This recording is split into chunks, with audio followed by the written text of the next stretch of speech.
오늘 집중호우 상황 맹소영 웨더커뮤니케이션즈 대표 장혜찬 시사평론가 건설 사회부 기자와 집중 분석해 보겠습니다. 어서 오세요. 네, 안녕하세요. 네, 먼저 현재 호우 상황부터 좀 짚고 넘어가야 될 것 같습니다. 대표님, 보면 현재 중부 대부분 지역에 호우특보가 내려져 있다고 하는데요. 설명 좀 해주시죠. 네, 맞습니다. 지금 중부 지역 중에서는 강원 영동 지역을 제외하고 대부분 지역에 호우주의보가 발효가 된 상태고요. 잠시 뒤에 오후 2시에는 서울, 경기 서울과 그리고 경기 북부, 그다음에 서해안 지역을 중심으로 호우경보가 확대 강화될 것으로 예상이 됩니다. 지금 남부 지역을 중심으로는 굉장히 폭넓게 폭염주의보와 경보가 내려졌는데요. 네. 이 말은 즉 남쪽에서 덥고 습한 공기가 계속해서 전선상에서 강한 비구름을 발달시킬 수 있는 요인이라고도 설명이 가능하거든요. 그리고 앞으로 지금도 이제 시간당 강한 비가 내리는 곳이 있습니다만 오늘 오후 3시부터는 서쪽에서 다시 강한 비구름대가 영향을 주면서 중부지방은 시간당 50에서 많게는 80mm, 100mm 이상의 지형에 영향을 받는 곳은 비가 더 내릴 것으로 예상이 되고 있고요. 그리고 어제부터 지금 특히 경보가 내린 지역을 중심으로는 300mm 가까이 많은 비가 이미 내려져 있는 상태이기 때문에 앞으로 더 추가로 비가 더해진다라고 하면 더 큰 피해가 우려되기 때문에 주의를 하셔야겠습니다. 대표님, 지금 현재 비가 가장 많이 오는 곳이 어딘지도 좀 레이더 영상을 보면서 설명해 주시면 좋을 것 같은데, 보면은 이제 중부지방의 비구름띠 형태가 머물러 있는 것 같아요. 네, 맞습니다.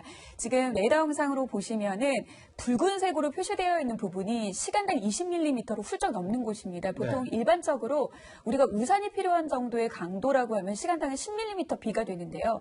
시간당 20mm의 비면 우산을 쓰고도 우비를 입고서도 비를 많이 받고 비 피해를 많이 받는 사람으로 기준으로 했을 때 많이 받는데요.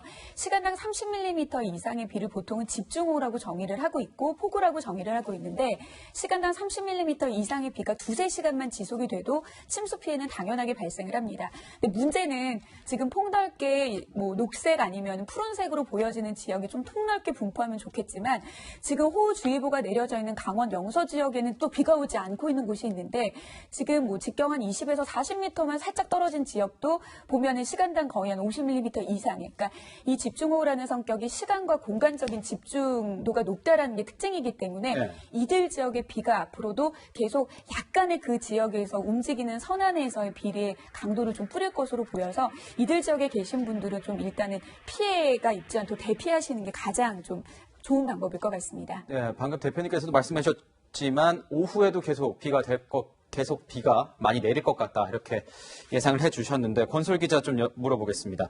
경기도에 비가 많이 내리면서 호우 피해가 계속 잇따르고 있다고 하는데 좀 설명을 해주시겠어요? 네, 그렇습니다. 짧은 시간에 지금 비가 굉장히 많이 내리면서 재산 피해 그리고 인명 피해가 잇따르고 있습니다. 경기도에는 재산 피해가 좀 많이 짚어지는데요. 먼저 이천시입니다. 저수지 2기 무너지거나 주택이 침수되는 사고가 발생했습니다. 이천시 같은 경우에는 오늘 오전 7시 30분에 저수지 2기 일부가 무너졌다는 신고가 들어왔는데요. 정확한 위치는 이천시 율면 산양주 저수지 인근입니다. 네. 그래서 시 관계자가 인근에 사는 주민들을 모두 대피시켰고요. 정확한 피해는 아직 파악하는 중입니다. 충북 지역에도 이런 피해가 잇따라 발생했습니다. 충북 음성 감곡면에 저수지 주변 주민들 350가구입니다. 그리고 700여 명이 현재 마을회관에 대피한 상태인데요. 상평리, 주천저지수, 그리고 주변 주천리와 원당리, 이게 다 저수지 범람구역이거든요. 네. 그래서 이 사람들이 예컨대 토사에 깔린다거나 이런 위험이 있으면 안 되잖아요. 그래서 현재 원당리 마을회관에 대피한 상태인데요. 아직 오전 7시 43분에 감곡면 일대 내린 산사태 경보도 계속 유지되고 있는 상황이기 때문에 이 주변에 가족이 있거나 이 지역에 거주하시는 분들은 인터넷이나 전화 혹은 방송을 통해서 정보 체크하셔서 위험 요소가 있는지 이런 것도 확인해 보시는 게 좋을 것 같습니다. 네, 위험 요소들 이제 꼼꼼히 좀 보셔야 될 것 같은데요, 평론가님. 지금 보니까는 열차 운행이 중단된 곳들도 꽤 있더라고요. 설명해 주시죠. 네, 지금 영동선 철도 영주 동해 구간 같은 경우도 열차 운행이 중단되고 있고요. 충북선, 태백선 전 구간 같은 경우는 토사 유입으로 선로가 막혀서 코레일에서 복구 작업에 한창이지만 일단은 전 구간 선로 운행이 조금 중단된 상태입니다. 먼저 충북선 설명을 드리면 3탄과 공전역 간 선로에 토사가 유입되면서 현재 전 구간 열차 운행이 중단됐습니다. 태백석 같은 경우도 입성리에서 쌍용역 간 선로에 토사가 유입돼서 마찬가지로 전 노선이 운행을 멈춘 상태이고요. 영동선은 현동과 분천역 간 선로에 토사가 쌓이면서 동해 영주 구간 열차 운행이 중단됐습니다. 다만 강릉과 동해역 그리고 영주와 동대구를 잇는 구간은 현재 정상 운행 중입니다. 한국철도 같은 경우는 지금 긴급 복구갑을 투입해서 토사 복구 작업에 들어갔습니다만 토사 복구에 장시간이 걸릴 것으로 예상됨에 따라 피치 못하게 오늘 지방으로 이동하셔야 되는 분들은 철도 이외에 다른 수단을 강구하셔야 된다는 말씀을 드릴 수밖에 없습니다. 네, 방금 평론가님께서 철도 이외에 다른 수단을 좀 사용하는 게 좋을 것 같다 말씀을 해주셨는데 이게 더 문제가 고속도로, 국도도 잠겼습니다. 네. 피해가 잇따르고 있습니다. 윤전 휴가철이라 가지고 이미 이동하신 분들 많을 텐데요, 건설 기자. 좀 상황을 짚어주시죠. 네, 사실 지금 국도나 고속도로에도 워낙 곳곳이 침수되고 유실된 구간이 많아서 안전 운행을 하시려면 좀 피해가야 하는 구간이 많습니다. 좀 구체적으로 짚어드리면 우선 먼저 중부고속도로가 있습니다. 음성휴게소 부근에 토사가 유출돼서요. 상행선, 하행선 양방향이 지금 모두 통제되고 있는 상황이거든요. 오전 7시 10분에 하행선에서 그리고 50분 뒤, 그러니까 오전 8시에 상행선에서 토사가 도로로 쏟아지면서 지금 이 구간이 굉장히 운행이 어려워서요. 다른 구간으로 우회하는 편이 좋으실 것 같습니다. 그리고 평택 제천 고속도로도 천등산 1터널 인근의 토사가 무너져서 현재 도로가 차단된 상태입니다. 네. 터널 통행이 지금 전면 통제되고 있기 때문에 이쪽으로 진입을 하시려던 분들은 다른 길을 찾으시는 게 좋을 것 같습니다. 지금 도로공사 관계자가 중장비를 투입해서 토사를 치우고 있는데요. 비가 계속 내리고 있기 때문에 이게 언제 복구가 될지는 아무도 모르는 상황입니다. 중부 지역도 대부분 고속도로가 지금 빗길 운전을 유의하셔야 하는 상황이고요. 중부 내력선도 마찬가지로 지금 사방에 토사 유실이 발생하고 있어서 평택과 제천선 그리고 국도로 우회 운전을 하셔야 되는 상황입니다. 충주 분기점 부근입니다. 그리고 중부선 하남 방향 음성휴게소 부근과 남이 방향 일축 부근에서도 지금 폭우 때문에 토사가 유실돼 있어서요. 도로가 주행이 굉장히 어렵습니다. 그래서 이 구간들 운행하실 계획이 있으시거나 어디 가실 때 이 지역 운행하시려고 했던 분들은 다른 지역으로 우회하시는 편이 좋을 것 같습니다. 네, 또 이제 인명 피해도 좀 짚어봐야 될 것 같은데요, 권 기자. 지금 폭우 피해 현장으로 출동하던 소방 직원이 지금 실종됐다는 소식이 들려온 거 아닙니까? 네, 그렇습니다. 사건이 발생한 건 오늘 오전 7시 30분입니다. 정확한 위치는 충북 충주시 산청면 하천에서 발생했습니다. 폭우 피해로 현장에 출동했던 충주소방서 직원이 급류에 휩쓸려서 실종된 건데요. 이 실종된 직원은 29살 송모 씨였습니다. 네. 이 소방관 같은 경우에 하천물이 불어나니까 어떤 상황인지 살펴보려고 지금 영상에도 나오고 있듯이 차량에서 내려서 주변을 살펴봤거든요. 그런데 지금 도로가 끊기고 진흙탕이 넘치고 물이 쏟아져 내려오는 상황이잖아요. 이 화면이죠. 그렇습니다. 이게 지반이 내려앉은 건데 이 상황에서 급류에 휩쓸린 것으로 현재는 추정 중입니다. 소방당국이 구조대를 투입을 했고요. 사고 지점까지는 찾아서 지금 저희가 이렇게 화면을 내보내드리고 있는 것인데 아직 실종자는 찾지 못했습니다. 아마 하천을 따라서 계속해서 지금 수색 작업이 진행 중인 것으로 저희가 알고 있는데요. 지금 청주 지역이나 충주 지역에 다 호우경보가 발효되고 있기 때문에 아직 이 실종자를 찾기에는 시간이 많이 걸릴 것 같습니다. 그렇군요. 이게 본격적인 휴가철을 맞아서 이제 계곡을 찾으시는 분들도 굉장히 많습니다. 근데 거기서도 급류에 휩쓸려서 실종되거나 사망하는 사고가 있었다고 하는데요. 네, 2일 경북소방안전본부에 따르면 지난 1일 오전 11시 10분쯤 영도군 달산면 옥계 계곡에서 A군이 익사하는 사고가 발생했습니다. 숨진 13살 A군 같은 경우는 금항사 인근의 잠수교 중간 지점 배수로에 빨려 들어가 사고를 당한 것으로 추정이 되고 있는데요. 당시 옥계 계곡은 많은 비가 내리면서 인근 도로가 잠길 정도로 물이 불어난 상태였던 것으로 전해지고 있기 때문에 계곡이나 하천 근처로 피서 계획을 세우신 분들 지금의 기상 상황을 유의하시면서 그 계획을 조금 뒤로 미루시는 게 좋겠다는 말씀을 드리겠습니다. 네, 이제 지금 호우주의보가 내려진 지역은 굉장히 좀 조심하셔야겠는데요. 대표님, 호우주의보라는 게 정확히 어떤 기준을 통해서 내려지는 거고 또 호우주의보가 내려졌을 때 이 대피 요령도 설명해 주시죠. 일단 일반 분들의 경우에는 뭐 폭염특보가 내려졌다라고 하면은 뭐 그냥 많이 덥나 보다. 호우특보가 내려지면은 비가 정말 심각하게 많이 내리나 보다라고 생각을 하지만 기상청에서는 일반적으로 다양한 기상 요소에서 사회적이나 경제적인 피해가 우려가 될 것으로 보일 때 특정한 기준을 만들어서 방제적인 매뉴얼을 만드는 기준으로 폭염특보뿐만이 아니라 다양한 이 기준의 특보를 만듭니다. 특히 호우특보의 경우에는 3시간에 60mm의 비가 집중적으로 내리거나 12시간 안에 110mm, 호우경보는 주의보보다 좀 단계가 더 높은 건데요. 3시간 안에 90mm의 비가 내리거나 12시간 안에 180mm의 비가 내립니다. 근데 네. 지금 지구온난화로 인해서 1980년대 이후에는 보통 한 시간당 50mm의 집중호우의 강도가 한 1년에 그리 많지 않았거든요. 그런데 2000년 이후에는 1980년대보다 50% 이상, 절반 이상의 집중호우 형태로 변하고 있기 때문에 기상청은 지금 이 기준으로 내리는 호우특보도 이 2018년에 공청회를 거쳐서 좀 더 집중호우에 걸맞는 형태의 기준으로 바뀌어서 지금 시행하고 있는 이 심각한 어떤 비를 반영을 하고 있습니다. 따라서 이 호우특보가 발효가 됐을 때는 일단은 TV나 라디오에 발표되는 정보들을 통해서 좀 수집을 하시는 게 가장 빠를 것 같습니다. 네, 대표님. 그럼 내일까지 비가 계속 많이 온다고 하니까 그렇죠. 조심해야 될 지역과 또 어떻게 좀 조심해야 되는지 행동 요령, 방금도 좀 간략하게 설명해 주셨지만 네, 네. 자세하게 좀 설명을 좀 부탁드리겠습니다. 일단은 지금 내일까지 이 예상되는 이 비의 지역은 지금 아무래도 호우특보 중에서도 호우경보가 내려진 지역을 중심으로 많은 비가 내릴 것으로 보입니다. 특히 이제 경기 북부와 이 서부 지역 중심, 그리고 충북 북부와 경북 북부 지역, 그리고 강원 영남, 강원, 그러니까 영서에서 남부 지역 쪽으로 지금 한 300mm 이상의 비가 내린 곳이 많은데 네. 이들 지역으로는 앞으로도 계속해서 집중호우가 내릴 가능성이 높습니다. 일단은 좀 평상시에 침수 피해나 저지대에 침수 피해가 많은 지역에 계신 분들은 일단은 좀 높은 곳으로 고지대로 좀 대피하시는 게 좋고요. 그리고 실내에서는 문과 창문을 닫고 외출을 자제하시고 TV, 라디오와 인터넷 방송, 지금 저희 방송을 포함해서 지금 계속 실시간으로 특보 방송을 하고 있거든요. 네. 이런 정보도 놓치지 마시고요.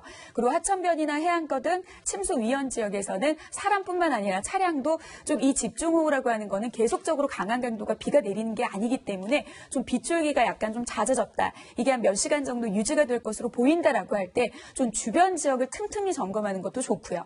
그리고 또 긴급하게 좀 구조 요청을 해도 구조 요청을 바로 받지 못하는 분들은 좀 응급약품이라든지 손전등과 이런 다양한 좀 응급 도구들을 미리미리 참고 좀 준비를 하셔야 될 것 같고요. 그리고 농촌이나 논둑이나 이런 물고 점검은 좀 평소에 좀 하지만 이미 강한 비가 내릴 때는 아예 매출 자체, 좀 점검 자체를 하는 것조차도 하시지 않는 것, 그 행동 자체가 위험할 것으로 보입니다.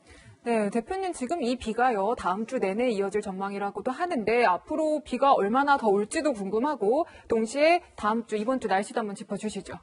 일단은 이 제주도는 평상시보다 한 2주 정도 더 넘게 장마 기간이 길게 이어지고 있고요. 중부지방 같은 경우도 9월 말이면은 이제 7월 말이면은 이미 끝나야 될 장마비인데 사실상 기상청의 예보로는 8월 10일 정도까지 장마 전선의 영향으로 비가 내릴 것으로 보고 있기는 하지만 사실 이것도 예단하기는 좀 이릅니다. 그래서 계속해서 지금 다음 주 후반, 그 다음 주 초반까지도 중부 지역과 강원 영서 지역은 계속해서 비 예보가 잡혀 있는데요. 네. 지금 이 예상 강수량을 살펴보시면 일단 이 예상 강수량은 내일까지의 양입니다. 서울, 경기와 강원, 영서 지역이 250mm를 넘는 지역이 있습니다. 그리고 이 비가 고르게 내리면 괜찮지만 집중적으로 시간과 공간의 집중도가 높다라는 게 일단 중요하고요. 앞서 말씀드린 특보 지역, 지금 경기 충북 북부와 그러니까 충청도의 북부 지역을 중심으로는 50에서 150mm의 비가 내리겠고요. 그 밖에 이 전북과 경북 지역도 20에서 60, 그리고 아마도 지금 예상 강수량에 나와 있는 남부 지역을 중심으로는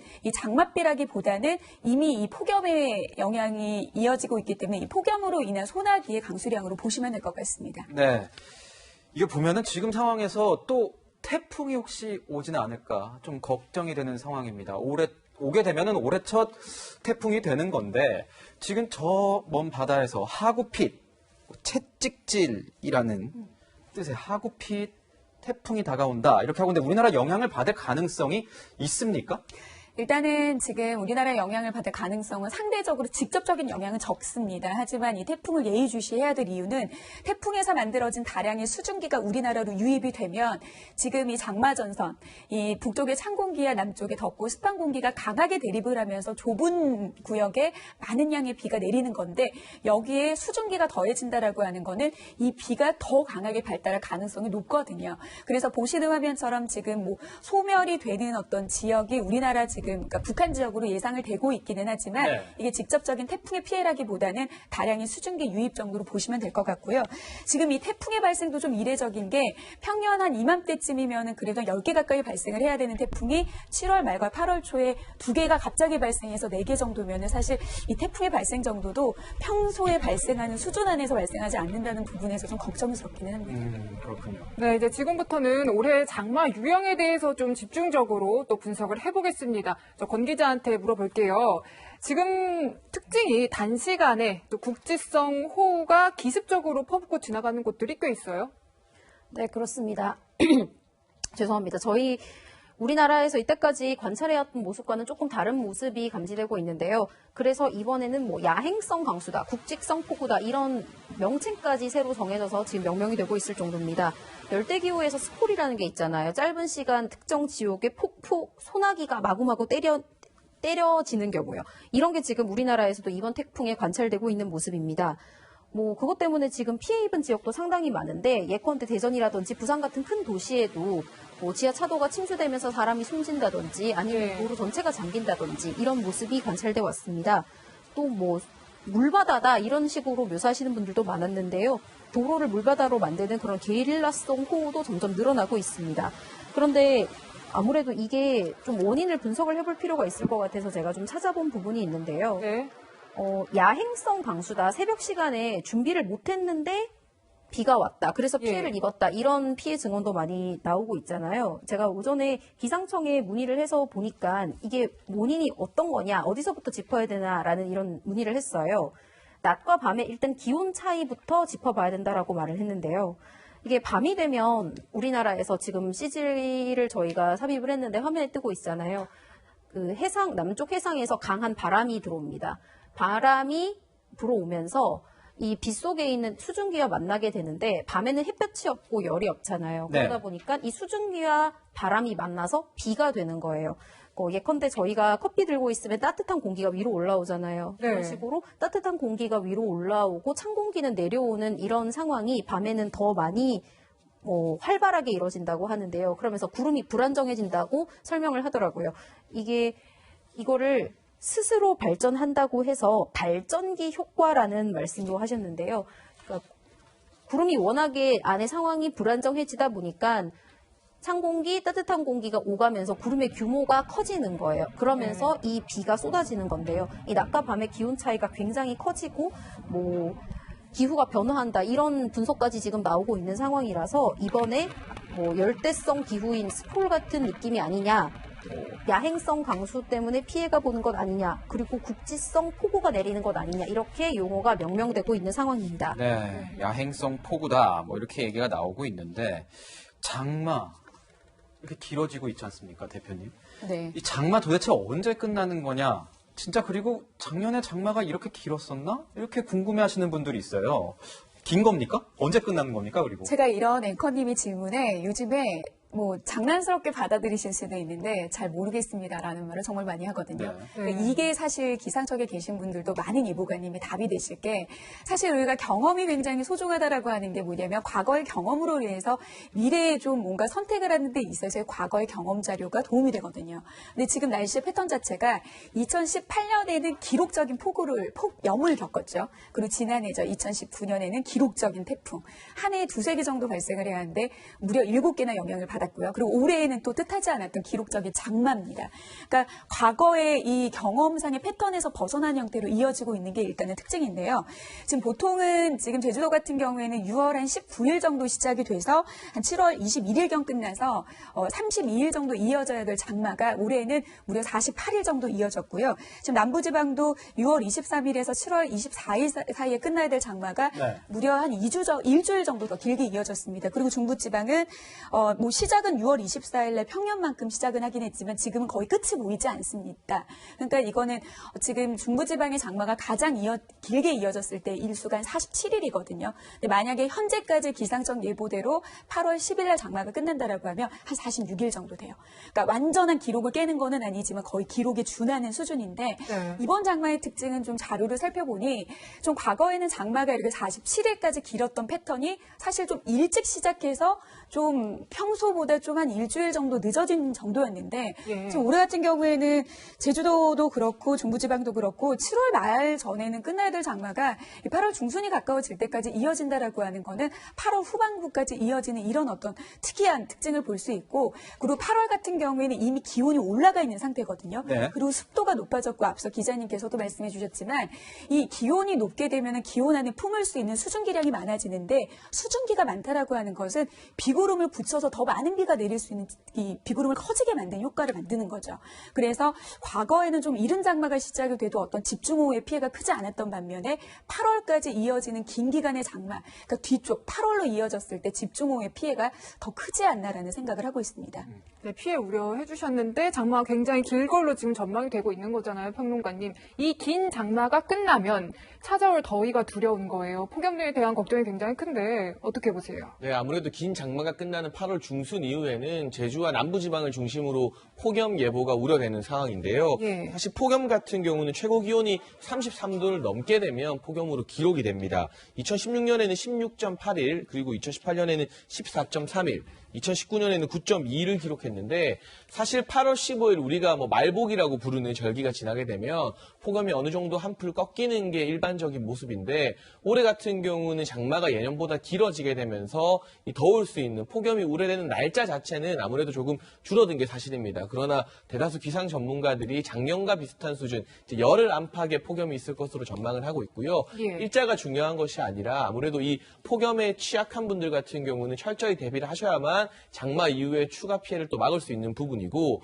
오래도록 장마 전선에 머물고 난 이후에 습도가 높아지면서 온도와 상관없이 체감 불쾌지수가 더욱더 높아질 수 있다는 점도 이번 폭염에 또 주의해야 될 부분으로 고려가 되고 있습니다. 네, 저희가 기상 상황까지 이제 자세하게 알아보고 있는데 이제 수도권 상황 그 대비 어떻게 하고 있는지 좀 더 면밀히 살펴보도록 하겠습니다. 권 기자, 지금 보면 행정안전부가 오늘 새벽 1시에 그 비상 단계를 위기 경보를 이제 주의에서 경계로 격상을 시켰다라고 하는데 이게 어떤 상황인지 좀 설명을 부탁드리겠습니다. 그러니까 한마디로 요약을 하면 상황은 악화됐다는 겁니다. 어제 오전 10시부터 중대본은 비상 1단계를 가동했는데요. 오늘 새벽 1시에 이걸 한 단계 더 격상을 시킨 겁니다.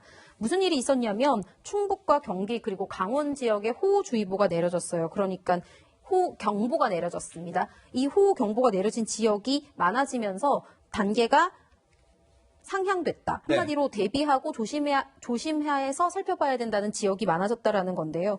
이렇게 행안부에서 경보를 격상을 하면 우선 지자체에는 비상이 걸립니다. 무슨 일이 언제 어디서 무슨 일이 벌어질지 모르기 때문에 상시 대기 모드, 비상 대기 모드로 들어가야 된다는 건데요.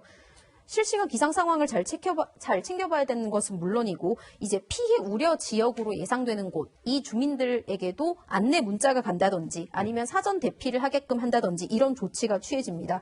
대표적으로 예컨대 해안가에는 만조가 되면 침수 피해가 일어날 수 있잖아요. 그래서 이런 지역이 관리가 좀 잘 될 수 있도록 지자체에서 순회를 돌기도 하고요.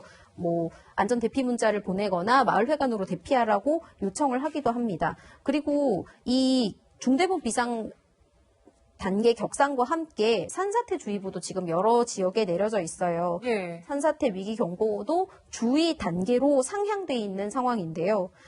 산사태 예측 정보 같은 경우에는 기상청 자료, 강우 자료, 그리고 권역별 산사태 토양 함수 지수, 그러니까 땅이 물에 얼마나 젖어 있느냐 이걸 퍼센테이지로 따져서 100%에 도달했다. 정말 물에 많이 젖었다. 위험하다. 침수가 이렇게 지반이 내려앉고 하면처럼 땅이 꺼질 우려가 있다. 이럴 때 경보가 발령됩니다. 경기도 같은 경우에 지난 1일 대표적으로 연천 지역에 산사태 주의보가 발령이 됐는데요. 어제입니다. 양주와 동두천에도 이 산사태 주의보가 내려졌다가 해제돼 있는 상태긴 한데 이 주의보가 내려졌다는 것 자체만으로도 사실 굉장히 위험한 지역이라는 것을 힌트를 준다고도 말을 할 수 있을 것 같아요. 그리고 내일까지, 3일까지죠. 최대 250mm의 비가 예상된다는 기상청 예보 발표가 나왔던 만큼 이렇게 안전 문자가 가는 지역, 산사태주의보가 내려지거나 중앙재난안전대책본부에서 비상으로 격상하면서 새로 호우경보가 내려질 것이다, 내려지고 있다고 지정한 지역 주민분들께서 좀 더 안전에 유의를 하시는 편이 좋을 것 같습니다. 네, 안전에 유의하셔야 됩니다. 지금 피해 상황 계속 알아보고 있는데 그만큼 중요한 게 아까 대표님께서 설명을 해주셨지만 집중 호우 시의 행동 요령입니다. 제작진에서도 행동 요령과 관련된 CG를 좀 많이 보여주셨으면 좋을 것 같은데요. 예, 요 내용들 행동 요령들 많이 시청자 여러분께서 많이 보시고 혹시나 큰 사안이 있지 않도록 또 대비를 하셔야 될 것 같습니다. 이 외에도 인터넷으로나 아니면 앱을 이용해서도 행동 요령 같은 것 어떻게 행동을 해야 되는지 자세히 또 설명되어 있는 부분들이 있으니까요. 잘 찾아보시고 또 주변에 노령 또 이런 정보들에 다 접근하기가 힘드신 분들이 있을 수 있습니다. 먼저 전화 한번 해주시고 어디에 계신지 어느 상황이신지를 파악을 하시는 것도 좋을 것 같습니다. 네. 네, 또 평론가님께 여쭈면 좋을 것 같은데요. 어제 있었던 인명피해 얘기입니다. 이제 도림천이 갑자기 또 물이 불어나면서 사망자가 생겼죠. 이 도림천이라는 곳이 어떤 곳입니까? 도림천 관악구에 있는 시내 하천으로 보시면 되는데 이 부근에 산책로가 형성돼 있습니다. 그런데 어제 같은 경우는 갑작스럽게 호우로 인해서 물이 불어나게 되면서 도림천 복림교 주변을 산책하던 80대 노인이 급류에 휩쓸려 구조되었지만 결국 숨지는 사고가 발생했습니다. 네. 이 외에도 비슷한 시각 도림천 인근에서 산책하다 행인 25명이 고립되었지만요. 이 고립된 주민들 같은 경우는 구조대에 의해서 오후 2시를 넘어서 구조가 되었는데요. 80대 노인 희생자 같은 경우는 그 근처에 급류가 일어났을 때, 이 수위가 높아졌을 때 대피할 수 있는 계단이 있었지만 지팡이에 의존할 정도로 거동이 불편했기 때문에 갑작스러운 급류나 이러한 수위 상승에 대응하지 못하고 이렇게 급류에 휩쓸리는 사고가 일어나지 않았나 싶어서 인근의 하천이나 이런 내천들 당분간은 근처로 가시면 안 되겠다는 말씀을 또 강조해서